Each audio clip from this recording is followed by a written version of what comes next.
হাইয়া আলাস সালাহ, ঘাড় ফিরিয়ে চলে যাচ্ছ, এই গর্বের দিন টিকে থাকবে তো? You will be very proud for this that I am a very young and steady. এটা ঠিক থাকবে তো? তোমার এই জওয়ানিকে তুমি ধরে রাখতে পারবে তো? তোমার এই জওয়ানি ঢলবে না তো? ভালো করে ইয়াদ করো, আমি তোমার বড় মেহেরবান আল্লাহ তোমাকে বলছি, একটু ঝুঁকতে শেখো। কি আছে তোমার কাছে গর্ব করার মতো? একটা জিনিস আমাকে দেখিয়ে দাও। আল্লাহ দেখিয়ে দিয়েছে তোমার কাছে তিনটে আছে, তিনটি। কি কি? এক, পায়ের নখ থেকে মাথার চুল পর্যন্ত নাপাক ছাড়া আর পাক বলে কোনো কিছু নেই তোমার কাছে। দেখাও একটা জায়গায়, এই জায়গাটা পাক আছে, বদবু ছাড়া খুশবু বের হয়, দেখাও। পুরুষ হওয়ার মেয়ে ছেলে, দেখাও না। খুলিকাল ইনসানু মিন নুতফা। আমি আল্লাহ জিজ্ঞাসা করছি, তোমার পরিচয়টা আমাকে শোনাবে। পরিচয়টা কি আছে আমাদের কাছে ওই পরিচয় ছাড়া? Few bad days we everybody were of a drop of a dirty fluid, nothing else. আমরা সবাই, আল্লাহ আমাদের পরিচয় জানতে চাইছেন। খুলিকাল ইনসানু মিন নুতফা।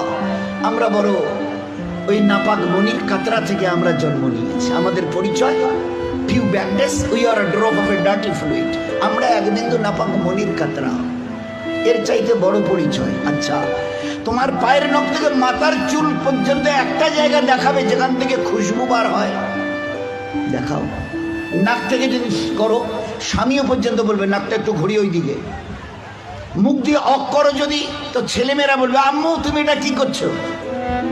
পায়খানা পেশাবের রাস্তা দিয়ে হলে তো কথাই নেই। কান থেকে যদি কিছু বেরোয় তো কথাই নেই। চোখের এই জায়গা থেকে যদি বেরোয় তো পাশে কেউ বসতে দেবে না। এরপরে পুরো শরীরের এক একটা লোমের গোড়া থেকে যদি একটু করে ঘাম বের হয়, তো আমার নিজের বিবি, নিজের বেটা বেটি বলবে না আব্বু, স্বামী একটু হাতটা দাও তো, একটু চুমু দিই। চুমু দি, ঘাম বেরোচ্ছে তো, তুমি তো হাজারো হলে আমার স্বামী, তুমি তো আমাদের আব্বু, তা একটু দাও না, একটু চুমু দিই। কেউ সবাই আব্বু একটু হাতটা সরিয়ে নাও না, ঘাম বেরোচ্ছে। এই তো তোমার পরিচয়। পারে নখ থেকে মাথার চুল পর্যন্ত বদবু ছাড়া কোথাও। তিন, খুলিকাল ইনসানু মিন জাইফা। তোমরা বড় দুর্বল। আমি জিজ্ঞাসা করছি, 3.5 হাতের একটা এইরকম শরীর, সুটাম চেহারা, আচ্ছা তোমার পিঠে কি বসে আছে? এইভাবে 2-3 বার দেখার পরে বলবে কই, দেখা তো যায় না।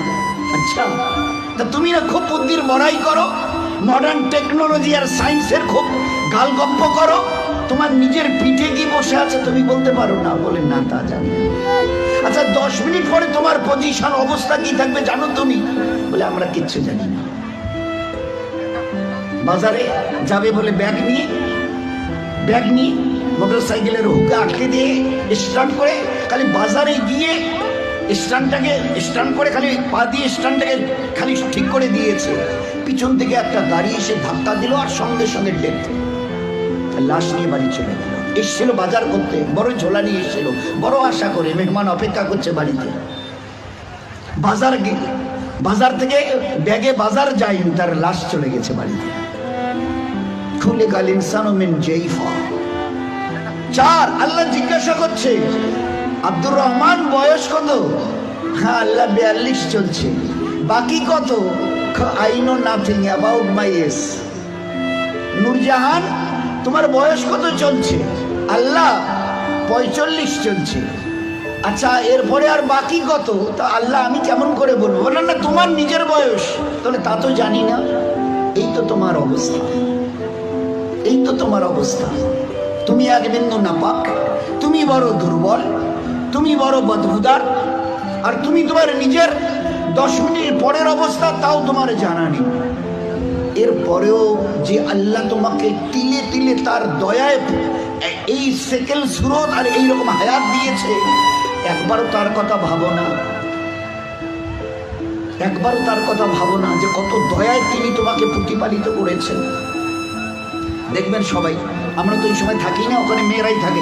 বাচ্চা যখন জন্ম নেয় না, তো যারা দাদি নানি চাচি যারা ওখানে ভিতরে থাকে, ও তারা এবারে বাচ্চা বের হবার পরে এবারে হাতটার নখগুলো ভালো করে দেখে, টাকে কান টানগুলো ঠিক আছে কিনা, সব কিছু চোখ টোকগুলো, হ্যাঁ ঠিক আছে গো, ঠিক আছে, খবর দাও, বাচ্চা ছেলে হয়েছে মেয়ে হয়েছে, ঠিক আছে, সব ঠিক হয়েছে, সব আছে। চোখ আছে, বুরু আছে, মাথায় চুল আছে, হাত পা ওর নখটুকু পর্যন্ত বেশ গুজিয়েছে। আচ্ছা, তোর মুখে দাঁত কটা নেই কেন? কখনো ভেবেছো? এ জগতের ইনসান, ভেবেছো কখনো? সব বলছো ওকে, আচ্ছা দাঁত কটা যে নেই? আল্লাহ জবাব দিয়েছে তোমাকে বাঁচাবার জন্য। ওই সময় তোমার মুখে দাঁত কটা, যে আল্লাহ তোমার সব কিছু দিয়েছে, হাতের পায়ের নখ পর্যন্ত আছে, 2-4-5 দিন পরে কেটে দিতে হয়, সেখানে দাঁত কটা দিইনি কেন? তোমাকে বাঁচাবার জন্য। আমাকে চেনো, আমি কত বড় মেহেরবান তোমার জন্য। শুধু তোমাকে বাঁচানোর জন্য তোমার মায়ের পেট থেকে বেরিয়ে আসার সময় তোমার মুখে দাঁত কটা দেয়নি। যদি দাঁত কটা পেতে না, তো মায়ের সিনার ওই নরম গোশে স্তনে কামড় দিয়ে দিয়ে ক্ষতবিক্ষত ঘা করতে, 3-4 দিন ওইভাবে ঘা তাজা হওয়ার পরে মায়ের চোখের সামনে তুমি তরপাতে, জবাই করা মুরগিকে যেভাবে তরপাতে দেখো, ওইভাবে মায়ের সামনে তরপাতে, আর তরপাতে তরপাতে মরে যেতে তুমি। তোমার মা একটাবার মুখে তুলে তার নিজের সিনা তোমার মুখে লাগাতো না, এই জন্য তুমি কামড় দিয়ে ঘা করে দিয়েছো। আমি বাঁচাবার জন্য সবকিছু তোমার মায়ের পেটে বানিয়েছি, পুরো ফিগারের যা কিছু প্রয়োজন, each and everything has been given from myself, শুধুমাত্র except your teeth, তোমার দাঁত বাদ দিয়ে, যেখানে আমি তোমাকে আমার দয়ায় বাঁচাতে চাইছিলাম। ওই জন্য দাঁত কটা দিনই, নয়তো মায়ের স্তনকে কেটে ছিন্ন বিচ্ছিন্ন করতে, মায়ের চোখের সামনে তরপাতে তরপাতে তুমি মরে যেতে। একটাবার চিন্তা করেছো আমার কথা? তোমার প্রতি কত দয়া করেছে। ফের এই বাচ্চাটা হাদিসে পাকের মধ্যে এসে আস্তে আস্তে যখন বড় হয়, তার বুবুকে, ভাইকে, আব্বাকে কিছু খেতে দেখে, শব্দ এর কানে আসে, আমারও ওই রকম দাঁত থাকলে আমিও খেতাম। আল্লাহ বলে, হাদিসে পাকের কথা বলছে, আল্লাহ বলে তুই একটু সবর কর, সবর কর, কারণ এখন তোর অতটা হুশ আওয়াজ হয়নি, এখনই যদি দাঁত দি মায়ের স্থানে কাপড় দিবি, একটু সবর কর, এই 7-8 মাস 9 মাস 10 মাস হোক না একটু, যখন তারপরে আমি দাঁত দেবো। গোস্তের ওই নরম জায়গা থেকে আস্তে করে বাবা মাও সব খুশি, আম্মা তোমার নাতির দাঁত গজিয়েছে শুনেছ? আচ্ছা, 2টো দাঁত গজিয়েছে, তো উঠতে দেখে সবাই খুশি। আচ্ছা, কখনো ভেবেছ এই দাঁতটা বাড়তে বাড়তে এই পর্যন্ত বারবার পরে আর বাড়ে না? Why? What is the reason of it? Who will give the answer? Who will give the answer? Anybody else of this world? আছে কেউ দুনিয়াওয়ালা, ও মডার্ন সায়েন্স, মডার্ন টেকনোলজিওয়ালা, এই দাঁতকে গজাতে দেখে খুশি হয়েছো? বাড়তে বাড়তে এই পর্যন্ত বেড়ে গেছে, তারপরে আর বাড়ে না। কোন দুনিয়ার মডার্ন টেকনোলজি এর পিছনে কাজ করেছে বলো? বলো না। তো দেখেছো আমার দয়া? তারপরেও যদি যেভাবে বাড়ছিল, যদি আর 6টা মাস বাড়তো না, তোমার নিজের চেহারা আয়নায় দেখলে তুমি একবার দেখে আটকে উঠে বেহুশ হয়ে মরে যেতে, অজ্ঞান হয়ে মরে যেতে। কি বিকট চেহারা! নিচের দাঁতগুলো বেড়ে গিয়ে এইরকম, উপরের দাঁতগুলো বেড়ে গিয়ে এইরকম হতো তোমার চেহারাটা, বিকট একটা চেহারা হতো। আমি ওটাকে কন্ট্রোল করেছি। এই বাচ্চা তখন 7-8-10 মাসের, 1 বছর 1.5 বছরের বাচ্চা দেখে দাদা কি যেন, ভাইজান যেন কি কর্মর করে চিবোচ্ছে, বুবু যেন কি একটা খাচ্ছে শক্ত মতো, আব্বু যেন কি একটা শক্ত মতো চিবোচ্ছে, শোনা যাচ্ছে। আসমান থেকে আওয়াজ আসে, তুই একটু সবর কর না, তোকে হালকা জিনিস খাওয়ার জন্য যে দাঁতটা এখন দিয়েছে ওটার নাম হচ্ছে দুধ দাঁত, এর ক্যাপাসিটি কম, হালকা জিনিস চিবোতে পারবি, শক্ত জিনিস চিবোলে না ও দাঁত ভেঙে যাবে, তো তুই একটু সবর কর। ফের কদিন পরে একটা করে নড়া শুরু করে, আম্মু এ দাঁতটা নড়ছে, ফের একটা একটা করে 32 টাকা আমি ট্রান্সফার করি, ফের ওখান থেকে গজানো শুরু করি।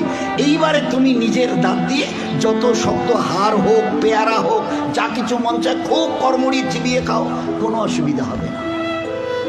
এত বড় দয়ার দান দেখেও তুমি একটাবার আমার সামনে ঝুঁকাবে না? আচ্ছা, আমার কাছে তোমাকে ফিরে আসতে হবে না? বলো বলো যে ফিরবে না, ফিরবে না। আজ তুমি আস্তিন গোটাও, লাল চোখ দেখাও, আমার জমিনে দর্প ভরে পা রেখে চলো। আচ্ছা, তোমার কি মনে হয় তুমি আমার সঙ্গে মোকাবেলায় আসবে? আসবে?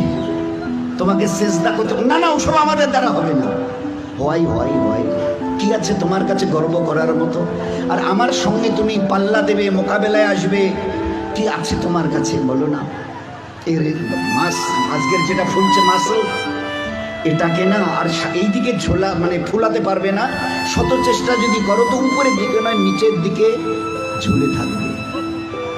যে দাঁত আজকে কর্মড়িয়ে অন্যের দিকে লাল চোখ করে তাকাও, এই চোখ আজ বাদে কাল ঝাপসা হবে। এ দাঁত তোমার কাছ থেকে তোমাকে জিজ্ঞাসা না করে বিদায় নেবে। এ কালো চুল তোমাকে না বলে সাদা হবে। এ শক্ত বডির মাসল এ তোমাকে না জিজ্ঞাসা করে গোস্ত আস্তে আস্তে চামড়া ঝুলে থাকা শুরু হবে। আমার কাছে কি তোমার কাছে আছে মোকাবেলা করার মতো?